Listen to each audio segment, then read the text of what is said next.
Okay, so you want to own a pickleball facility. You find an empty warehouse, paint a few courts on the floor, install nets, open an online booking system, and suddenly hundreds of people are paying you by the hour to play one of the fastest-growing sports in America. The equipment is cheap. The rules are simple. The customers come back several times a week. And unlike a restaurant, your main product does not get eaten, spoiled, or thrown away. You sell the same court again and again. It sounds almost perfect. The problem is that the nets are the least expensive part of the business. What you are really buying is thousands of hours inside a large commercial building. Every one of those hours has rent attached to it, electricity attached to it, insurance, staff, cleaning, software, maintenance, and debt attached to it. And a court only produces revenue while someone is standing on it. At 7 in the evening, your facility might look packed. Every court booked, players waiting near the front desk, paddles lined up against the wall. But at 11 on Tuesday morning, the same building can be almost completely empty while nearly every cost continues exactly as before. That is the central trap. A pickleball facility can look full and still be financially underused. The sport itself is no longer small. The Sports and Fitness Industry Association estimated 24.3 million American participants in 2025, up from about 4.2 million in 2020. USA Pickleball's location database listed more than 82,000 known courts and more than 18,000 places to play by the end of 2025. Those are extraordinary growth numbers. They explain why private clubs, franchises, restaurants, developers, landlords, and investors have all rushed toward the same idea. But industry growth and business profitability are not the same thing. More players create demand. They also attract more competitors. More courts create access. They also reduce scarcity. And the easier the sport becomes to play for free at a park, school, community center, converted tennis court, apartment complex, or public recreation facility, the harder it becomes to charge simply for a rectangle of painted floor. So, let us start with what a pickleball business actually is. There are several versions. There is a dedicated indoor club, usually built inside a warehouse, former retail store, or a light industrial building. There is the outdoor private club, which costs less to enclose, but depends on weather and neighborhood noise tolerance. There is the social or entertainment model with a restaurant, bar, music, events, and courts acting as the attraction. There is the coaching academy built around lessons, clinics, ratings, and player development. There is the franchise model, where you pay for a brand, operating system, booking technology, and a protected territory. And there is the small operator who rents gym time, organizes leagues, and owns almost no real estate at all. All of them use the same sport. Financially, they are completely different businesses. The pure indoor club is the version most people picture, and it is the version where the economics become most revealing. You lease a large building. You convert it into courts. You sell memberships, bookings, lessons, leagues, tournaments, and events. The dream is recurring revenue inside a relatively simple operation. No expensive kitchen, no complicated inventory, no highly paid professional athletes. Just courts, customers, and a schedule. Then you begin looking for a building. An official pickleball court is only 20 feet wide and 44 feet long. That sounds small, but the painted lines are not the actual space requirement. USA Pickleball recommends a minimum total playing surface of 30 by 60 feet and prefers 34 by 64 feet. The extra area is where players run, stop, retrieve balls, enter, exit, and avoid colliding with walls or the next court. A preferred playing surface therefore occupies more than 2,100 square feet before you add walkways, dividers, seating, reception, bathrooms, storage, offices, retail, mechanical rooms, and social areas. That means an 8-court facility does not need 8,000 square feet. It may need 25,000, 30,000, or more, depending on the layout and amenities. Real projects show the scale. New indoor clubs commonly place 10 or 11 courts inside buildings of roughly 30,000 to 40,000 square feet. The more comfortable the circulation, the safer the runoff areas, and the larger the social space, the more building you are paying for that is not directly bookable as a court. And not every large, empty building works. The columns may be in the wrong places. A single structural post can destroy the layout of a court. The ceiling may be too low. The lighting may produce glare exactly where players track the ball. The heating system may have been designed for stored boxes, not hundreds of active customers. The parking lot may have served a furniture store with slow traffic, not a sports club where 70 people arrive within the same 15-minute window. The zoning may not allow indoor recreation. The neighbors may object to traffic or noise. The fire code may require new exits, sprinklers, occupancy calculations, and accessibility upgrades.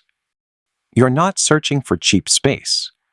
You're searching for cheap space with the correct dimensions, ceiling, parking, access, zoning, electrical capacity, climate system, and landlord. That combination is much rarer. Now, suppose you find it. A 32,000 square foot former retail building with enough height and room for 8 courts. The landlord agrees to a 10-year lease. This sounds like progress. What it actually means is that you have committed to paying for 32,000 square feet before you know how many people will play there. Commercial rent varies enormously by city and property type. So let us use an illustrative number rather than pretend there is one national price. Assume your total occupancy cost, including base rent and common charges, is $15 per square foot per year. On 32,000 square feet, that is $480,000 every year or $40,000 every month. If your market costs $20 per square foot, the annual number becomes $640,000. At $25, it becomes $800,000. You have not built a court yet. Then comes the conversion. The floor may need grinding, leveling, crack repair, moisture treatment, or an entirely new surface. You need coatings and lines, permanent nets and posts, barriers between courts so balls do not roll into neighboring games, LED lighting designed for fast ball tracking, acoustic panels because the repeated impact of plastic balls and paddles can turn a metal warehouse into an echo chamber, heating, ventilation, and air conditioning capable of controlling a large open volume, reception, bathrooms, storage, office space, cameras, access control, signs, benches, drinking stations, and a retail counter. If the building was not already designed for sports use, the conversion can become a commercial construction project disguised as a simple paint job. A recent Texas filing for a branded indoor club estimated approximately $900,000 for converting a former retail store. And that figure was only one project in one market. Other facilities can spend far more once tenant improvements, architectural work, permits, deposits, furniture, technology, and pre-opening payroll are included. Franchise concepts may require total investments reaching well into 7 figures. The exact number changes The direction does not. The lines are the easiest part. Now the doors open, and the operating costs begin. You need people at the front desk, especially during busy periods. You need managers who can handle schedules, memberships, complaints, tournaments, staff, and local marketing. You need cleaners because players drag dust onto the surface. Bathrooms fill quickly, and a dirty court feels unsafe. You need instructors, although they may be employees, contractors, or revenue-sharing partners. You need insurance because people sprint, fall, collide, and occasionally get hit. You need booking software, point-of-sale systems, internet, music licensing, where applicable, security, accounting, payment processing, and customer support. Then there are utilities. A warehouse that once stored inventory may have used limited heating and cooling. A sports club filled with people expects comfortable temperatures for 14 or 16 hours a day. Lighting every court is not optional. Ventilation is not optional. In hot or cold climates, climate control can become one of the largest expenses after rent and payroll. And none of these costs care whether the Tuesday morning courts are empty.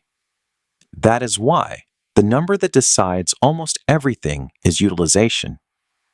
Think of each court as a hotel room that resets every hour instead of every night. If you have 8 courts and operate 14 hours a day for 360 days per year, you possess 40,320 court hours of annual capacity. That is your inventory. You cannot store it. You cannot sell Tuesday's unused 10 a.m. court next month. When the hour passes empty, the inventory disappears forever. At 40% utilization, you sell 16,128 court hours. At 50%, you sell 20,160. At 60%, you sell 24,192. Every 10 percentage points of utilization in this example represents 4,032 additional occupied court hours. If the average realized revenue is $40 for each occupied court hour, that 10-point improvement is worth about $161,000 a year. If the average is $55, it is worth about $222,000. This is why scheduling matters more than the nets, the logo, and sometimes even the headline membership price. Small changes in weekly occupancy create large changes in annual revenue because most of the cost base is already there. The phrase average realized revenue is important. The number printed on the booking page is not necessarily what you actually earn per occupied hour. A court may be used by unlimited members. It may be discounted for open play. It may be included in a league fee. It may be given free to an instructor who shares lesson revenue. It may be reserved for a tournament package. It may be occupied by 4 people paying separately, which can produce more than a private booking. The true measure is total revenue associated with court use divided by the court hours consumed. This is where memberships become both powerful and dangerous. Memberships are attractive because they produce recurring revenue. A club with 600 members paying $89 per month collects about $641,000 per year before guest fees, lessons, events, or merchandise. That predictable base can make rent and payroll feel safer. It also reduces the constant pressure to sell every hour individually. But capacity is not unlimited. Suppose each of those 600 members plays an average of 3 hours per week. That is 93,600 player hours per year. If 4 players share a court, the membership base consumes about 23,400 court hours. In our 8-court facility, that is roughly 58% of total annual capacity. On paper, there is still room. The problem is that members do not distribute themselves evenly across the calendar. They want weekday evenings and weekend mornings. They do not all want Wednesday at 1 p.m. A club can therefore have unused capacity overall and still be unable to give members the times they believe they purchased. Add more unlimited members, and the cash looks better at first. Then the booking experience collapses. Courts disappear from the app within seconds. Members complain that the club sold more access than it can deliver. Cancellations rise, reviews turn negative. The recurring revenue machine begins destroying its own retention. Unlimited access is not free money. It is a promise against finite peak hour inventory. The hourly rental model avoids some of this. You can charge more for evenings, less for afternoons, and preserve direct control over each slot. But hourly customers are less predictable. They compare prices. They cancel. They choose the public park when the weather is good. You must keep acquiring them, and every empty slot produces zero. That is why most serious facilities build a hybrid. Membership provides a base. Court fees protect valuable times. Open play fills groups efficiently. Leagues create commitments over several weeks. Coaching increases revenue per court hour. Tournaments create concentrated demand. Corporate events bring customers who may spend more and play less. The business becomes less about renting a surface and more about organizing participation. That is the hidden profit engine. A private lesson can generate more revenue from one court than a normal booking. A beginner clinic can place 8 or 12 customers into a program using 1 or 2 courts. A league can sell an entire season in advance. A tournament can fill every court for a weekend and create entry fees, sponsorships, merchandise sales, and food spending. A youth camp can use hours when working adults are unavailable. A corporate event can occupy a weekday afternoon that would otherwise expire unsold. The court is not the final product, the schedule is. This also explains how a private club competes with free public courts. It usually cannot win by offering the same thing at a higher price. It wins by removing uncertainty. At a public park, you may wait. The weather may change. The lights may be weak. The surface may be cracked. The group may not match your level. At a private club, you reserve a time, play indoors, join a rated league, attend a clinic, find partners, rent equipment, and know the game will happen. Customers are not only paying for access. They are paying for certainty, organization, comfort, and community. The community part is more important than it sounds. Pickleball is unusually social. 4 people share a small court. Games are short. Players rotate. Beginners can participate quickly. A well-run club becomes a matching system for friendships, competition, and routine. Once a member knows the staff, joins a league, finds regular partners, and recognizes people in the lounge, leaving is harder than canceling a generic gym membership. But community does not appear automatically because you opened a building. Someone has to organize it. Skill levels must be managed. New players must feel welcome without frustrating advanced players. Leagues need rules and substitutes. Open play needs structure. Instructors need quality control. Tournaments need brackets, officials, timing, and communication. The club that treats programming as an afterthought may own beautiful courts and still fail to create reasons to return. Now comes another decision. Do you add food and beverage? The entertainment model says yes. Players stay longer, friends watch, companies book parties, and the facility earns money from people even when they are not on a court. A cafe, bar, or restaurant can transform the club into a destination and increase spending per visit. It can also make the business dramatically more complicated. Kitchens require construction, equipment, permits, inventory, food safety, waste control, and more labor. Restaurants have their own economics, and they are not simple. One major indoor club franchise explicitly promotes a membership-first model, partly because avoiding a full restaurant can reduce build-out, staffing, and operating complexity. There is no universally correct answer.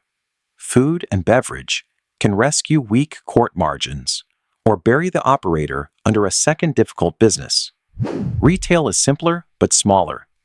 Paddles, shoes, balls, grips, bags, and branded clothing can add revenue. Demo programs can lead to purchases. Yet customers can compare prices online instantly, and unsold inventory ties up cash. Retail supports the club. It rarely saves it. Now, let us build a realistic model. You lease the 32,000 square foot building and install 8 indoor courts. The facility is open 14 hours a day, 360 days a year. Your total annual court capacity is 40,320 hours. The initial build-out, equipment, deposits, design, permits, technology, and opening costs total $1.6 million. You invest $600,000 of your own money and finance $1 million. Your annual debt service is approximately $190,000, depending on rate and term. Again, these are illustrative assumptions, not a universal quote.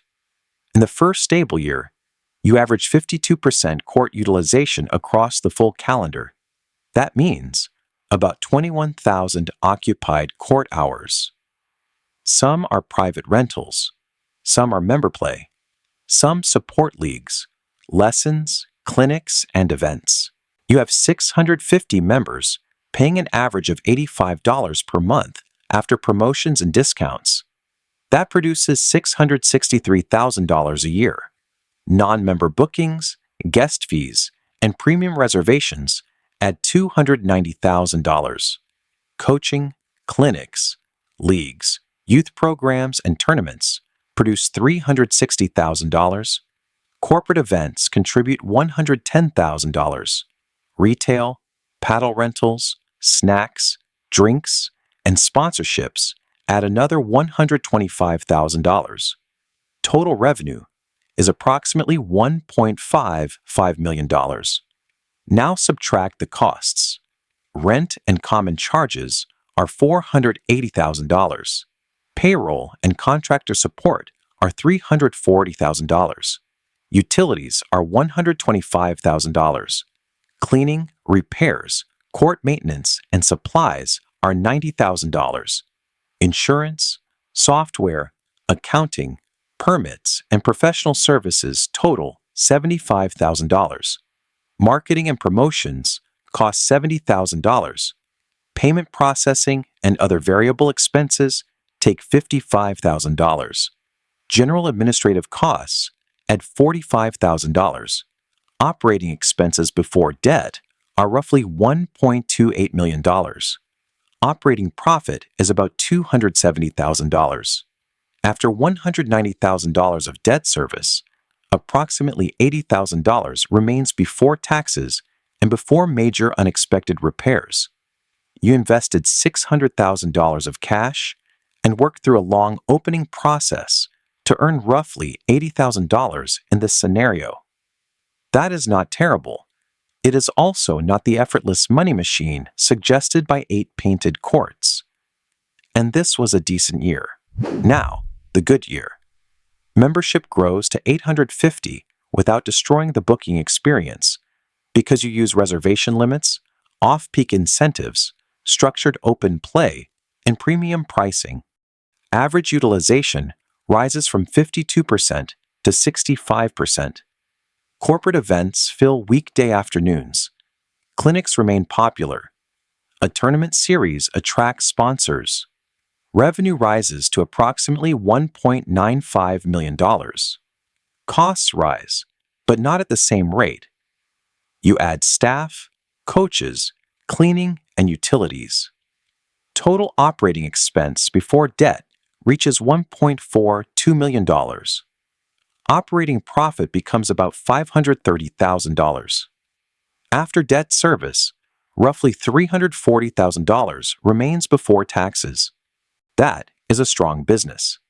The same walls, the same 8 courts, and almost the same fixed cost base now produce a more than 4 times the cash remaining after debt. The difference is not the popularity of pickleball in the country. The difference is local utilization, pricing, programming, and retention. Now the bad year. A new franchise announces a 10-court club 15 minutes away. The city converts 6 tennis courts into free public pickleball courts and installs lights. Some members try the competitor's opening discount. Summer weather is unusually mild, so indoor demand weakens. Your average utilization falls from 52% to 39%. Membership drops to 500. Corporate events underperform. To protect traffic, you discount bookings and spend more on advertising. Revenue falls to approximately $1.18 million. Rent is still $480,000. Debt service is still $190,000. You reduce some part-time labor, but you still need management, cleaning, insurance, software, lights, climate control, and customer service.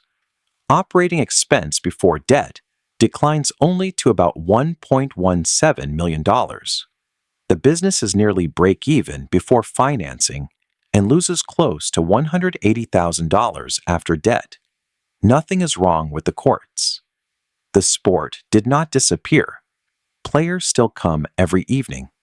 The parking lot still looks active on Saturday, but a relatively small decline in utilization and membership has pushed the business from modest profit into a serious cash drain. That is operating leverage. Fixed costs make every additional booking valuable on the way up and every lost booking painful on the way down. The lease creates another form of leverage. A sports facility often spends heavily improving a building it does not own. The flooring, lights, acoustic treatment, walls, plumbing, and reception area may have little value anywhere else. You cannot move the courts easily. If the landlord refuses to renew, sells the property, redevelops the site, or terminates the lease under its rights, the club can lose the location that holds its customer community and much of its invested capital. Pickleball in Arizona showed how quickly location risk can change the story. It opened a large indoor facility with 24 courts inside a former mall space in 2023. About a year later, the mall terminated the lease, and the operator closed that location and shifted activity elsewhere. The problem was not that nobody in Arizona wanted pickleball. The problem was that the business did not control the building.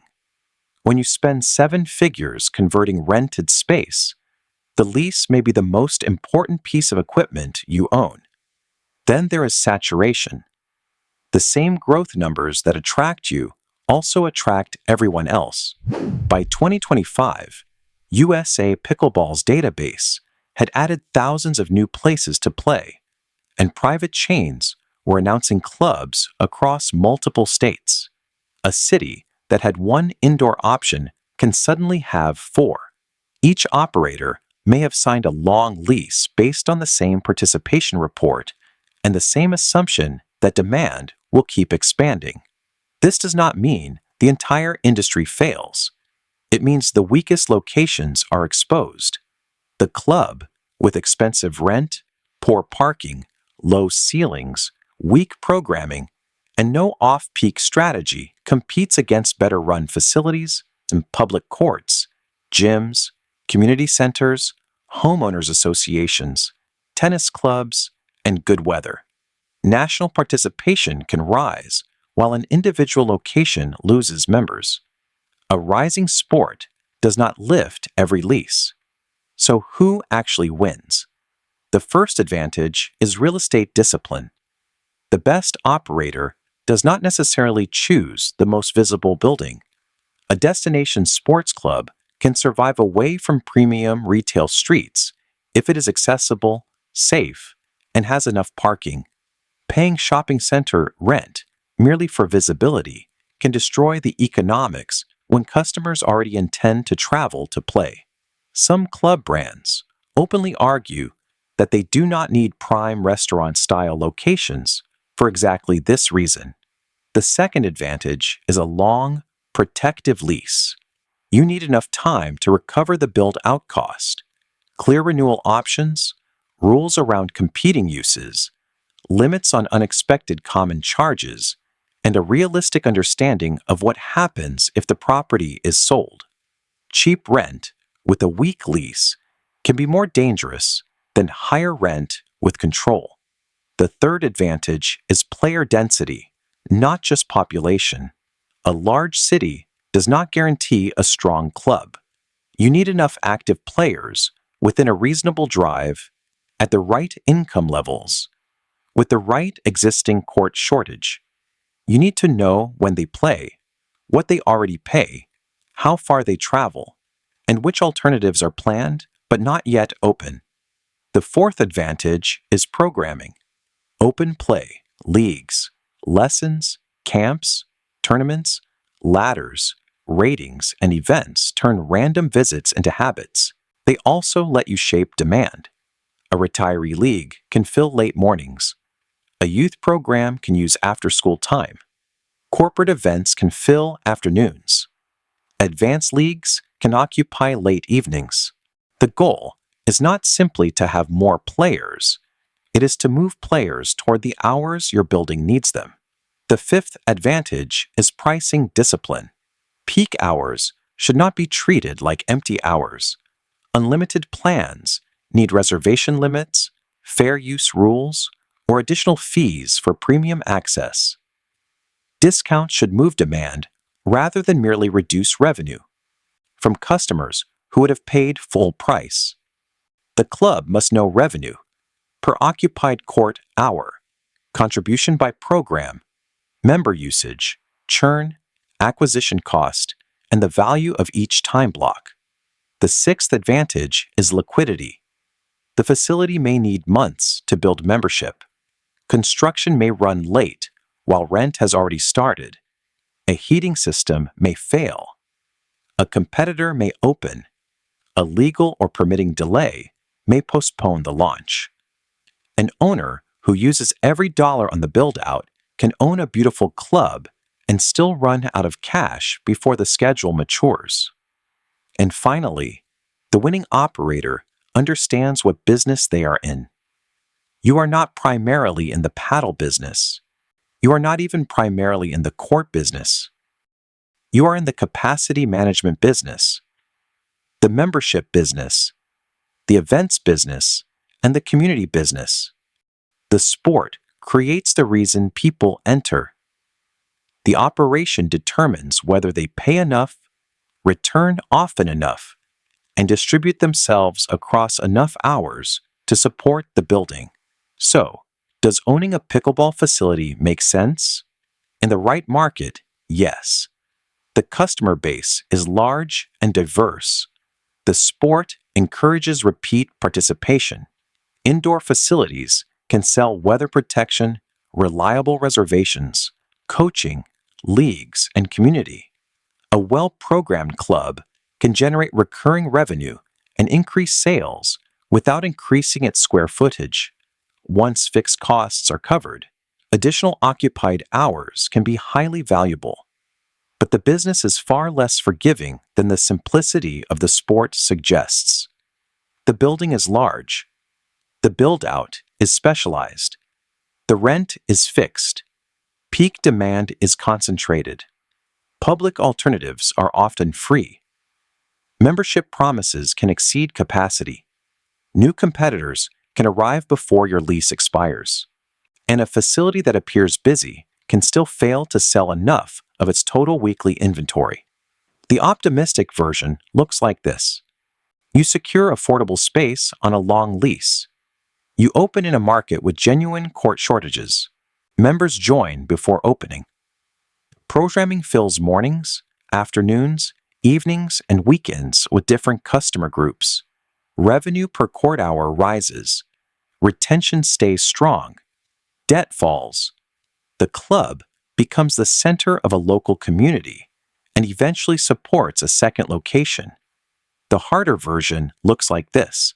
You overpay for a beautiful building because the sport is growing.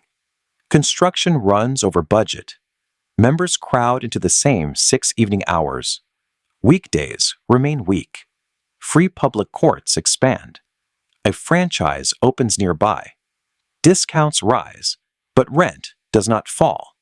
You keep seeing full courts at 7 o'clock and assume the business is healthy, while the empty hours quietly consume your cash. The difference between those outcomes is not whether pickleball remains popular.